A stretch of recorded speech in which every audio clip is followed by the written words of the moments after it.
Hello दोस्तों, welcome to Tara knowledge. दोस्तों, ज़िम्मेदारी ये एक बहुत बड़ी चीज़ है। अगर अल्लाह रब्बुल आलमीन ने किसी शख्स को किसी का ज़िम्मेदार बनाया है तो वो शख्स अगर अपनी ज़िम्मेदारी को बखूबी अंजाम दे रहा है, बखूबी निभा रहा है, तो उसके लिए दुनिया में भी और आखिरत में भी खैर है। वरना अगर वो अपनी ज़िम्मेदारी को गलत तरीके से निभा रहा है या अपनी ज़िम्मेदारी का गलत फ़ायदा उठा रहा है तो वो दुनिया में भी ज़लील होगा और आखिरत में भी ज़लील होगा, और ऐसे लोगों पर अल्लाह रब्बुल आलमीन जन्नत को हराम कर देता है। आइए हम एक हदीस देखते हैं। हज़रत माक़िल बिन यसार रज़ियल्लाहु ताला अन बयान करते हैं कि मैंने रसूलुल्लाह सल्लल्लाहु अलैहि वसल्लम को फरमाते हुए सुना, मा मिन अब्दिन यस्तरईहिल्लाहु रअयतन यमूतु यौम यमूतु व हुवा गाशुन लिरअयतिही इल्ला हर्रमल्लाहु अलैहिल जन्नह। दोस्तों, हज़रत माक़िल बिन यसार रज़ियल्लाहु ताला अन्हु कहते हैं कि मैंने रसूलुल्लाह सल्लल्लाहु अलैहि वसल्लम को फरमाते हुए सुना कि जिस शख्स को अल्लाह रब्बुल आलमीन ने ज़िम्मेदार और निगरान बनाया है और वह आखिरी दम तक अपनी रईयत के साथ धोखा करता रहता है तो अल्लाह रब्बुल आलमीन ऐसे शख्स पर जन्नत को हराम कर देता है। दोस्तों, हर शख्स अपनी जगह पर ज़िम्मेदार है और हर शख्स से उसकी ज़िम्मेदारी के मुतालिक सवाल किया जाएगा। लेकिन कोई एक शख्स है जो पूरे गांव का ज़िम्मेदार है या कोई एक शख्स है जो अपनी पूरी फैमिली का ज़िम्मेदार है, तो उसके ऊपर पूरी फैमिली की ज़िम्मेदारी है, उनसे पूरी फैमिली के मुतालिक सवाल किया जाएगा। जो पूरे गांव का ज़िम्मेदार हो उससे पूरे गांव के मुतालिक सवाल किया जाएगा। अगर वो अपनी ज़िम्मेदारी को सही तरीके से निभाया होगा तो वो अपना जवाब दे सकेगा, और जो शख्स अपनी ज़िम्मेदारी को निभाता नहीं है, अपनी ज़िम्मेदारी का गलत फ़ायदा उठाता है, तो उसे याद रखना चाहिए कि अल्लाह रब्बुल आलमीन ऐसे शख्स पर जन्नत को हराम कर देता है। इस हदीस में हर ज़िम्मेदार शख्स को तंबीह की गई है और उसे याद दिलाया गया है कि वो अपनी ज़िम्मेदारी को पूरी दियानतदारी और अमानत के साथ निभाए, वरना अगर उसकी मौत उसके मातहत लोगों के साथ, उसके रिआया के साथ धोखा करते हुए आ गई तो फिर वो जन्नत में दाखिल नहीं हो सकेगा।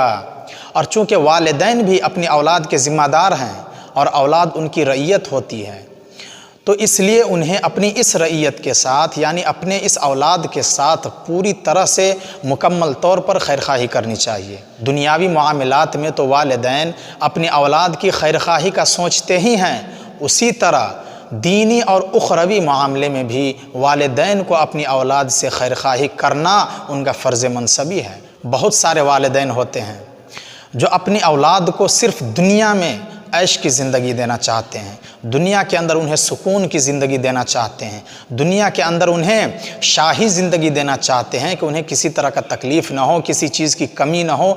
हर एक वालिदैन ये सोचते हैं कि मेरा औलाद बीमार ना हो, मेरी औलाद हमेशा तंदुरुस्त रहे, मेरी औलाद हमेशा आराम व चैन की ज़िंदगी गुजारे। हर माँ बाप ये चाहता है, लेकिन यही चाहने से या इसी तरह की खैरखाही करने से कोई फ़ायदा नहीं है।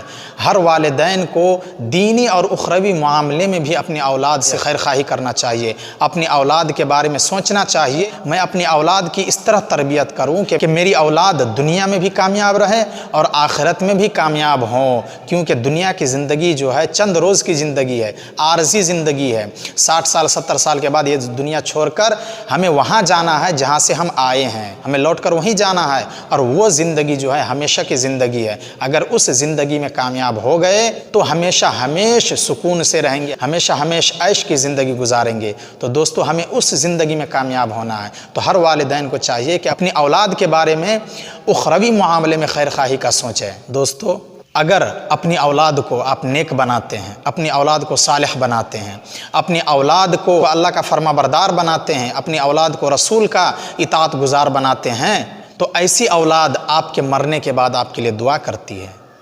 दोस्तों, हज़रत अबू हुरैरा रज़ियल्लाहु ताला अन्हु से रिवायत है कि रसूलुल्लाह सल्लल्लाहु अलैहि वसल्लम ने इरशाद फरमाया, इज़ा मातल इंसान इनक़तअ अन्हु अमलुहु इल्ला मिन सलास सदक़तिन जारिया औ इल्मिन युंतफ़अु बिही औ वलदिन सालिहिन यदअू लह। जब इंसान मर जाता है तो उसका अमल मुनक़ते हो जाता है सिवाय 3 चीज़ों के, एक सदक़ा जारिया, दूसरा इल्म नाफ़े और तीसरा नेक औलाद जो उसके लिए दुआ करती रहे। तो दोस्तों, सदक़ा जारिया ये क्या है?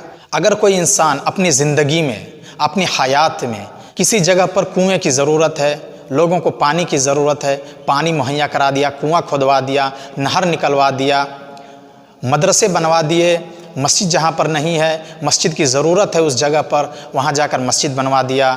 تو یہ سارے جو ہے صدقہ جاریہ ہے، آپ کے انتقال ہونے کے بعد، آپ کے مر جانے کے بعد بھی جب تک لوگ وہاں سے فائدہ اٹھائیں گے، اس کنویں سے پانی پئیں گے، اس مسجد میں نماز پڑھیں گے، اس مدرسے میں دینی تعلیم ہوگی، تب تک آپ کو اس کا ثواب ملتا رہے گا۔ اس کو صدقہ جاریہ کہتے ہیں۔ علم نافع کیا ہے؟ علم نافع، آپ نے کسی کو دینی علم سکھایا اور وہ اس پر عمل پیرا ہوا، تو اس کو جتنا ثواب ملے گا اتنا ہی آپ کو بھی ثواب ملے گا۔ پھر وہ کسی اور کو علم سکھاتا ہے، وہ پھر اس پر عمل کرتا ہے، پھر وہ کسی اور کو علم سکھاتا ہے، پھر وہ اس پر عمل کرتا ہے، اس طرح سے سلسلہ جاری رہتا ہے۔ تو آپ کو مرنے کے بعد بھی ثواب ملتا رہے گا، جب تک لوگ عمل کرتے رہیں گے آپ کو ثواب ملتا رہے گا۔ اور تیسری جو چیز ہے، نیک اولاد جو آپ کے مرنے کے بعد دعا کرے۔ دوستو، اولاد کب دعا کرے گی؟ جب آپ انہیں دین کی تعلیم دیں گے، جب آپ انہیں اللہ اور اس کے رسول کے فرمان کے مطابق زندگی گزارنے والا بنائیں گے، جب آپ انہیں نمازی بنائیں گے، جب آپ انہیں صحیح اور غلط میں تمیز سکھائیں گے، جب آپ انہیں ماں باپ کی اہمیت سمجھائیں گے، تب ایسی اولاد آپ کے مرنے کے بعد آپ کے لیے دعا کریں گی کہ اللہ میرے والدین کو بخش دے، اللہ میرے والدین کو جہنم کے عذاب سے محفوظ رکھ، اللہ میرے والدین کو جنت میں اعلیٰ سے اعلیٰ مقام عطا فرما۔ یہ ساری دعائیں آپ کی اولاد کب کریں گی؟ جب آپ کی اولاد نیک ہوگی۔ اپنی اولاد کو آوارہ کی طرح گھومنے کے لیے چھوڑ دیں گے، اپنی اولاد کو فضول کاموں میں مشغول رہنے کے لیے آپ چھوڑ دیں گے، آپ انہیں کچھ نہیں کہیں گے، آپ ان پر دھیان نہیں دیں گے، توجہ نہیں دیں گے، تو پھر ایسی اولاد آپ کے لیے کہاں سے دعا کریں گی؟ ایسے اولاد آپ کے لیے ہرگز دعا نہیں کریں گی۔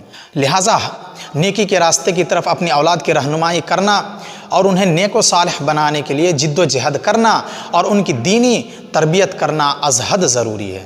دوستو، حضرت ابو ہریرہ رضی اللہ تعالیٰ عنہ سے روایت ہے کہ رسول اللہ صلی اللہ علیہ وسلم نے فرمایا، ما من مولود الا یولد علی الفطرہ فابواہ یحودانہ وینصرانہ ویمجسانہ، کہ ہر بچہ فطرت اسلام پر پیدا ہوتا ہے، اس کے بعد اس کے ماں باپ اگر چاہیں تو اسے یہودی بنا دیتے ہیں، اگر چاہیں تو اسے نصرانی بنا دیتے ہیں، یا پھر اسے مجوسی بنا دیتے ہیں۔ دوستو، اس حدیث کے مطابق ہر بچہ پیدائش کے وقت صحیح مسلمان ہوتا ہے۔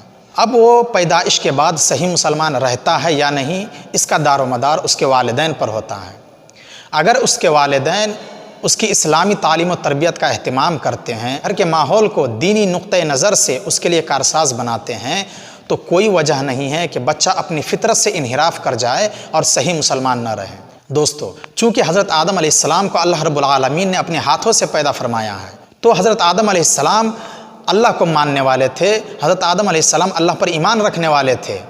اب چونکہ انسان کا آغاز وہیں سے ہوا ہے، تو اس کے بعد جتنے بھی انسان پیدا ہوتے ہیں، ہر ایک انسان اسلام پر پیدا ہوتا ہے، صحیح مسلمان پیدا ہوتا ہے۔ لیکن اس کے ماں باپ اگر ہندو رہتے ہیں تو بچہ کو ہندو بنا دیتے ہیں، اگر اس کے ماں باپ نصرانی رہتے ہیں تو بچہ کو نصرانی بنا دیتے ہیں، یہودی رہتے ہیں تو یہودی بنا دیتے ہیں، عیسائی رہتے ہیں تو عیسائی بنا دیتے ہیں۔ تو ماں باپ جیسے رہتے ہیں اپنے بچے کو اسی طرح سے بنا دیتے ہیں، لیکن ہر بچہ پیدائش کے وقت وہ صحیح مسلمان رہتا ہے۔ دوستو، تو ہمیں اپنی اولاد کو نیک بنانے کی کوشش کرنی چاہیے، ہمیں اپنی اولاد کو دینی تعلیم و تربیت سے آراستہ کرنا چاہیے، اپنی اولاد کو جو ہے نمازی بنانا چاہیے، اپنی اولاد کو نیک و صالح بنانا چاہیے، تاکہ آپ کے مرنے کے بعد آپ کے لیے دعا کرتی رہے۔ دوستو، اگر ویڈیو آپ کو اچھی لگی ہو تو پلیز سبسکرائب کر دینا، بیل آئیکن کو دبا کر آل نوٹیفیکیشن پر کلک کر دینا، لائک کر دینا، شیئر کر دینا، کمنٹ کر دینا۔ آج کی ویڈیو میں بس اتنا ہی، پھر ملتے ہیں اگلی ویڈیو کے ساتھ۔